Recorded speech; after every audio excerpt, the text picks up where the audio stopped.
Ia sadar ia menggunakan Luna sebagai validasi bahwa ia orang yang setia.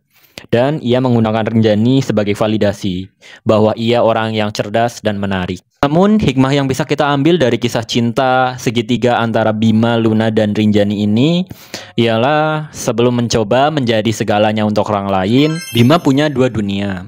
Dunia pertama bernama Luna. Dunia kedua bernama Rinjani. Dunia Luna adalah dunia yang nyaman. Luna adalah sahabatnya sejak kecil, sejak masih SMP. Mereka berbagi playlist rahasia di Spotify. Dari lagu-lagu aneh, pengiring mereka mabar, sampai pagi subuh.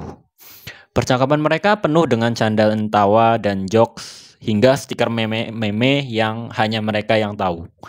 Bersama Luna, Bima bisa menjadi dirinya sendiri tanpa filter. Cuek, sedikit ceroboh, dan banyak tawa.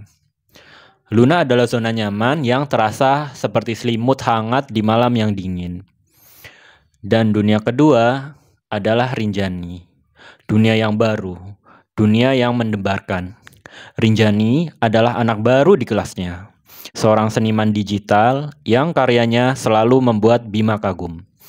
Setiap kali Rinjani mengunggah karya barunya di close friend story-nya, Bima selalu menjadi orang pertama yang membalas pujian dari Rinjani.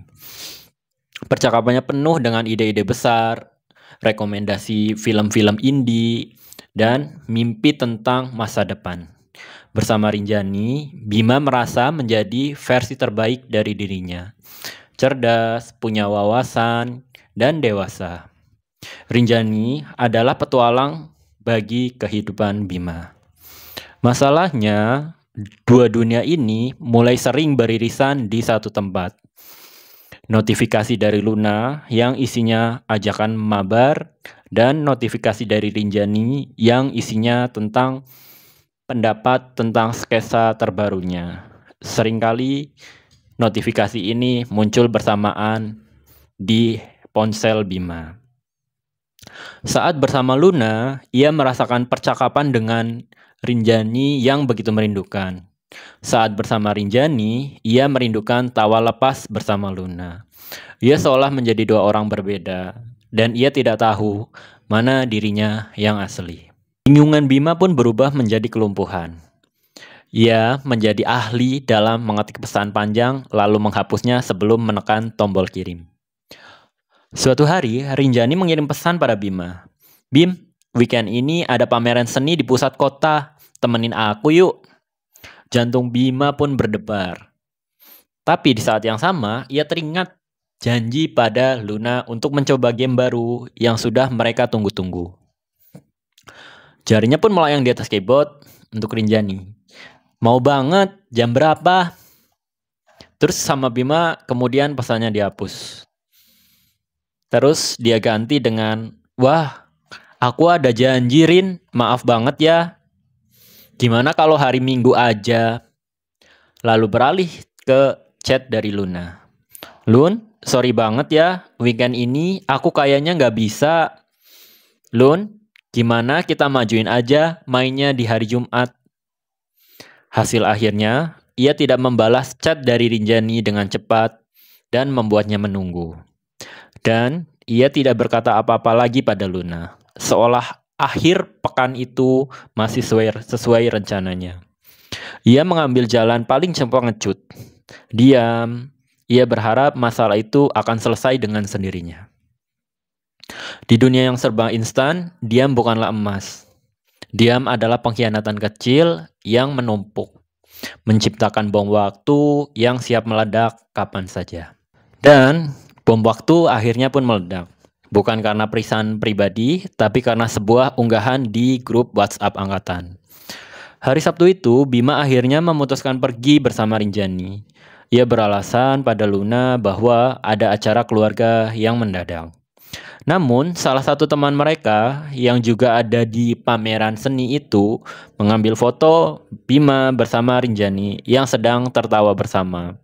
Lalu mengunggahnya ke angkatan grup dengan caption jahil. Cie, ada yang diam-diam go public nih. Bima @ Rinjani. Ponsel Bima pun bergetar tanpa henti. Notifikasi dari teman-temannya menggoda memenuhi layarnya. Tapi ada satu hal yang membuat perutnya mulas. Ia membuka chatroomnya dengan Luna. Pesan terakhirnya di sana masih terbaca. Oke Bim, see you Sabtu ya. Tepat di bawah pesan itu ada tanda centang biru. Luna sudah membacanya dan Luna juga sudah pasti melihat foto di grup. Tapi Luna tidak mengatakan apa-apa. Sen adalah jawaban yang paling sunyi, sekaligus yang paling nyaring. Keheningan Luna terasa lebih menusuk daripada 1000 makian.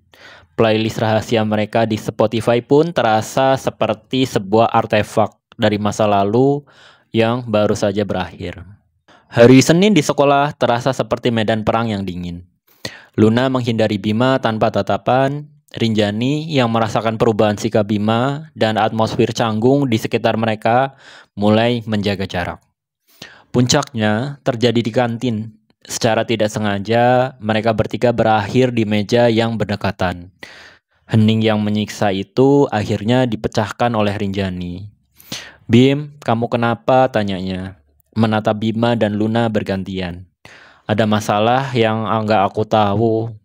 Bima hanya diam dan lidahnya berdiam begitu saja. Luna akhirnya angkat bicara, tapi matanya tidak menatap Bima. Ia menatap nanar mangkuk baksonya. Nggak ada apa-apa kok Rin, aku cuma baru sadar aja. Ternyata selama ini aku cuma temen main game, katanya pelan. Tapi setiap katanya cukup tajam. Tunggu, potong Rinjani. Kini menatap Bima dengan kecewa. Jadi ini masalahnya. Aku nggak tahu kalau kamu udah ada janji Bim. Kamu nggak pernah bilang, aku nggak mau jadi bagian drama kayak gini, ucap Rinjani. Rinjani berdiri dan pergi. Tak lama kemudian, Luna juga berdiri dan pergi ke arah yang berlawanan, meninggalkan Bima sendirian di tengah kantin yang ramai. Ia tidak dipilih oleh salah satu dari mereka. Justru ia yang telah ditinggalkan oleh keduanya. Ia mencoba memegang dua dunia dan akhirnya ia kehilangan keduanya. Beberapa hari berikutnya adalah hari terburuk bagi Bima. Ia sendirian, tidak ada lagi notifikasi dari Luna, tidak ada lagi notifikasi dari Rinjani. Keheningan ponselnya pun terasa lebih menyiksa daripada keramaian sebelumnya. Dalam kesendiriannya, ia akhirnya punya waktu untuk berpikir.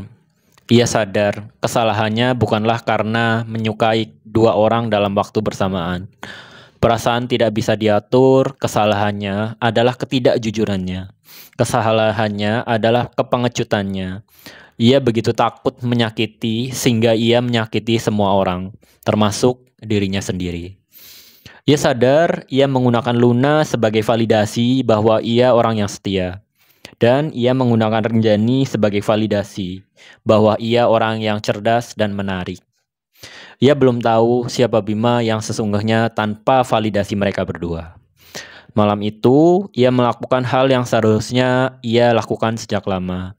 Ia mengirim pesan pada keduanya, pesan yang sama. Maaf, aku benar-benar minta maaf. Masalahnya bukan di kamu, tapi di aku. Aku bingung, aku yang pengecut, dan aku yang gak jujur. Aku udah nyakitin kalian berdua. Aku gak akan minta kalian maafin aku sekarang. Karena aku sadar aku harus perbaiki diri dulu. Makasih ya buat semuanya. Ia pun lalu menekan tombol kirim tanpa harapan balasan. Untuk pertama kalinya, ia merasa sedikit lebih lega. Namun, hikmah yang bisa kita ambil dari kisah cinta segitiga antara Bima, Luna, dan Rinjani ini ialah sebelum mencoba menjadi segalanya untuk orang lain, kita harus terlebih dahulu menjadi utuh untuk diri kita sendiri. Pelajaran ini bukan tentang memilih siapa yang terbaik di antara keduanya, tapi tentang keberanian untuk memilih dirimu sendiri terlebih dahulu. Kejujuran, meskipun menyakitkan di awal, adalah fondasi dari segala hubungan yang sehat. Jauh lebih baik menjadi orang yang jujur dan mungkin ditolak daripada menjadi seorang pengecut yang akhirnya kehilangan segalanya. Karena pada akhirnya, playlist dan lukisan terindah sekalipun tidak akan ada artinya jika kita tidak tahu siapa hati yang kita sebenarnya berirama. Dan seringkali jawaban pertama dan utamanya adalah untuk diri kita sendiri.